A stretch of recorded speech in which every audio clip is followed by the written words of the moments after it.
Today's video is sponsored by me and my brand new Compose and Conquer community. Super excited to chat about that more in a bit. So unsurprisingly, the easiest way to modulate is just to do it, and we call that direct modulation. We could be playing in C minor, for example.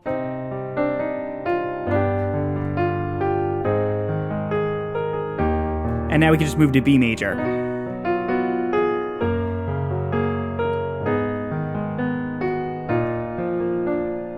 With direct modulation, you don't have to set it up at all, and that's the feeling you're going to get. It's going to feel surprising. Now, that's just one of many emotional tools that we could use to tell musical stories, because that's what modulation is all about, telling stories.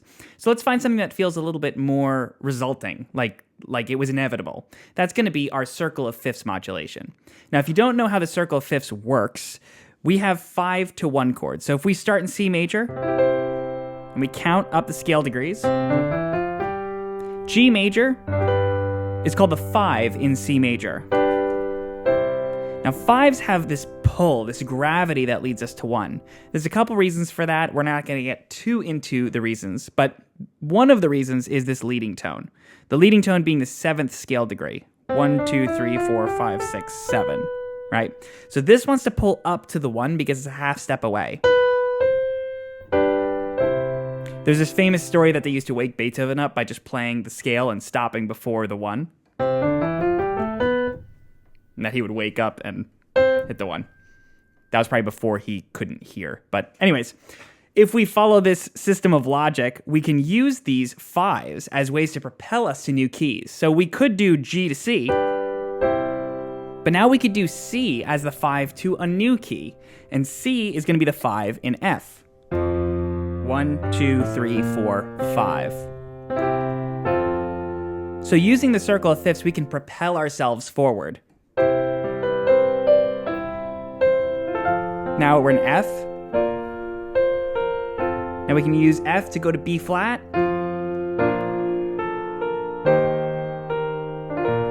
And now we can use B flat to go to E flat.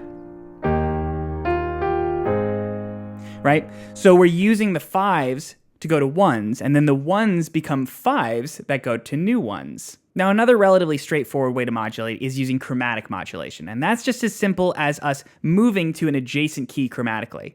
Remember when I talked about the leading tone and I said that the 7 goes to 1 because it's a half step away?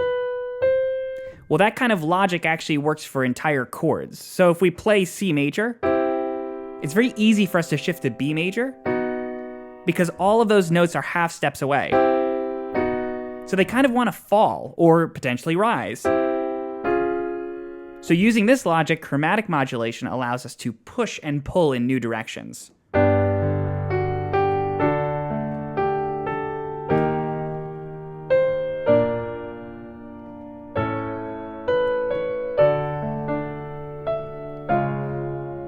Right, so I'm just using chromatic modulation, just moving half steps away between these chords. Another straightforward way to move through keys is to use chain modulation. Now, this is one I didn't know of, but I've used it before. I had to look it up. And chain modulation is just us moving intervallically. So in a lot of cases, it's going to be thirds, minor or major thirds, but you could move in other ways too.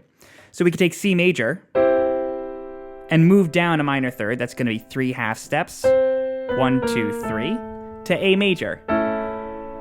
And then to really make this feel warranted, we're going to want to keep doing that. So we'll move another minor third down to F sharp major, right? And then we could even move another, right? So we could do things like this.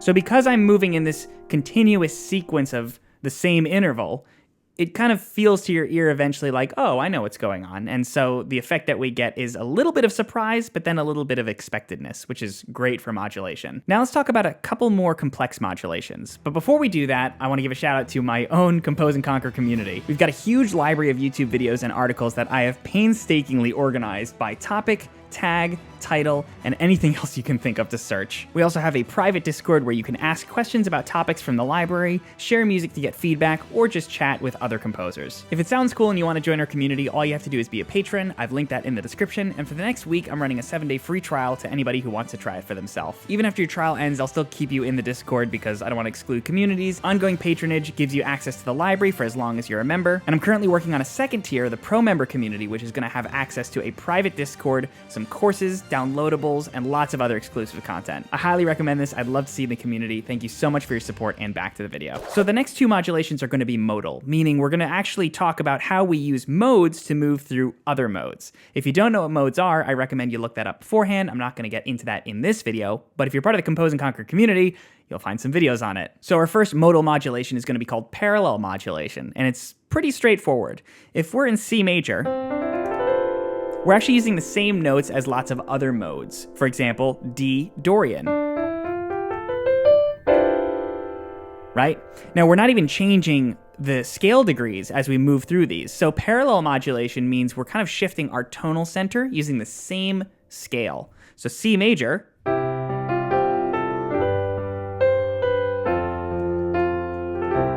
moving to D Dorian.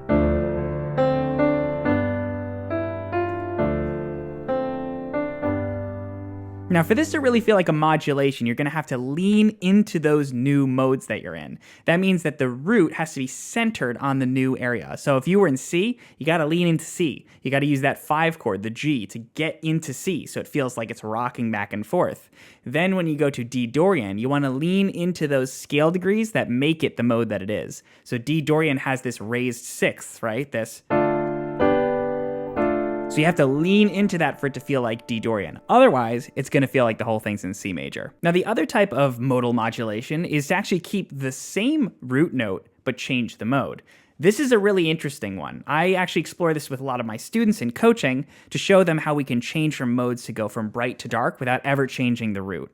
There are tons of modes that have different brightness and darkness levels. I've done some videos on it like I talked about.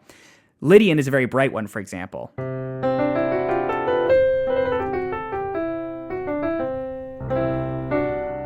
But if we keep C as our root, we can actually shift to something darker without ever changing the root note. So we could go, for example, to C Phrygian, which is going to be a lot darker.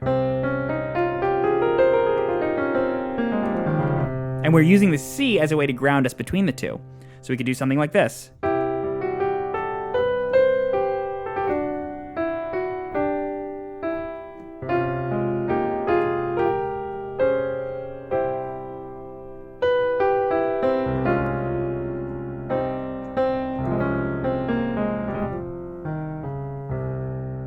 Right, so I'm pulling between those modes, but keeping that root the same the whole time. Now let's talk about a more complex one, the altered common tone. This is super fun.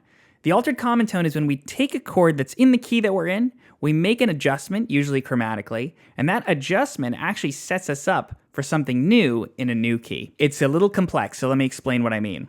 So if we're in C major, we have some chords available to us: C, D minor, E minor, F major, G major, A minor, B diminished, and C. These are all diatonic chords, meaning they exist inside of the scale of C.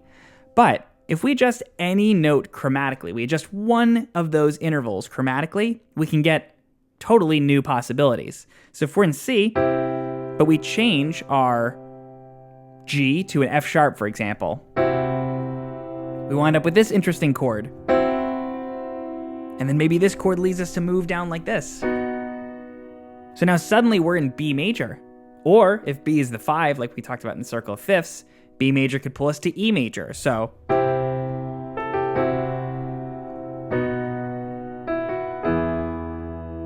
now let's stick in E major for a second. What happens if we take this E major and we take this B and we make this B flat? Right, now we're getting some interesting chords. Now this could pull us in a lot of different areas, right? This could go here.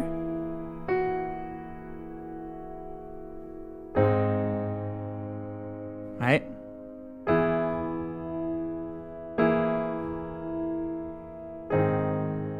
Now going back to C, let's start with the C major chord.